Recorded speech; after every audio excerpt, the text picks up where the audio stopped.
Ah, America. You know the whole deal. The land of the free. Us Americans can be and do pretty much whatever we want with little or no limitations or regulations. That's why over here, we got all kinds of people with all kinds of jobs. But it wasn't always like this. Back in the day, America was controlled by the British, pretty much limiting what jobs they could do and what they could be, giving America zero freedom. Obviously, the colonies in America at the time hated it, and thus began the American Revolution. But what exactly did the British do to piss off the Americans that much? The British had their own conflict with other countries, a war they had against the French and Indian, which in turn left their economy in shambles. The solution? Tax the ever-living hell out of the country you control that has absolutely zero correlation to the war. The British king at the time, ruling over the colonies, was horrible, which raised the tensions between the two. And the colonies also had beef with the British military. The British military straight up murdered colonists during the Boston Massacre. Throwback to the tax problem, the colonies hated it, but the British passed a law that denied all claims of unfair tax and stated that they taxed their own country the same way, which was a lie. The British continued to ignore any protest or complaint the colonies had towards them and gave them no say in the government they had. So what does being a crappy ruling country lead to? Consequences. So to get back at the British, the colonies dumped 342 chests worth of British's most valuable item they have. Gold? Nuh-uh. Money? Nope. The children? That's the least valuable item they have. Instead, they decided to throw 342 chests full of tea into the ocean. Tea. Hey, the stereotypes write themselves. Another main event that occurred was the First Continental Congress meeting. The meeting was held to prepare the colonies to go against the British for their rights, if necessary. The Battle of Lexington and Concord also occurred, in which 273 British lives and 90 American lives were lost.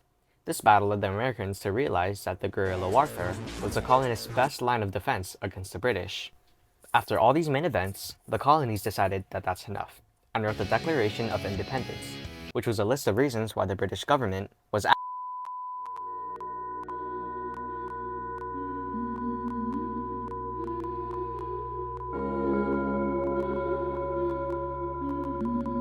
and how terribly the colonies were treated.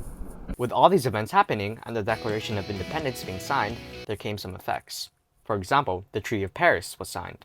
This officially marked the end of the American Revolution and made all other involved countries recognize America as their own independent country. But now with no one ruling them, the colonies sort of fell into a state of anarchy for a brief period of time, leaving the government powerless. Delegates not attending Congress meetings, and Congress being unable to monitor and control commerce between America and other countries. With more problems on the rise, Americans started to take notice and the high authorities decided to do something about it, writing and establishing the U.S. Constitution. The Constitution established a voting system for representatives, guaranteed civil rights towards the people, the Bill of Rights, and more that I'm too lazy to list. Obviously, the revolution didn't just spontaneously happen. There were certain people that stood out to lead the rest. There were three main people that led the way: Benjamin Franklin, Thomas Jefferson, and George Washington. Benjamin Franklin was a well-known statesman, author, publisher, scientist, inventor, and was one of the founding this guy did like everything. He was involved within the American Revolution by gaining the French's support, as well as being an author and signatories of both the Declaration of Independence and the Treaty of Paris. He heavily helped the American Revolution by gaining French support. With the French on their side now, the Americans were supplied with weapons, ammunition, uniforms, troops, and naval support.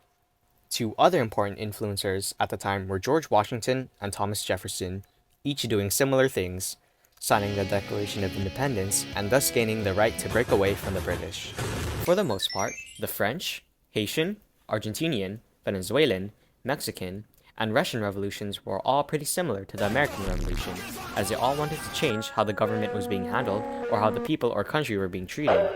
While the colonies during the American Revolution mainly fought to break away from the corrupt British, the French fought for more rights as well. They fought for liberty, equality, and fraternity within their country.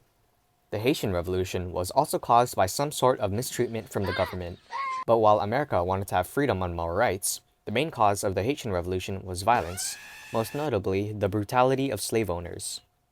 Both Venezuelans and Americans wanted independence, but from different countries. One wanted independence from Mexico, and the other from the British. Very similar to the previous one, Argentinians wanted independence from a North American country rather than a European one. The Mexican Revolution was caused by the exploitation of people, similar to how the colonies were treated, but after the revolution of each country, one couldn't become self-sufficient. And finally, the Russian Revolution was caused by having a poor government system. But while the colonies in America fought for their rights and freedom, the Russian Revolution was based on rebirthing their social and political system, which they then turned to communism. And that's all about the American Revolution.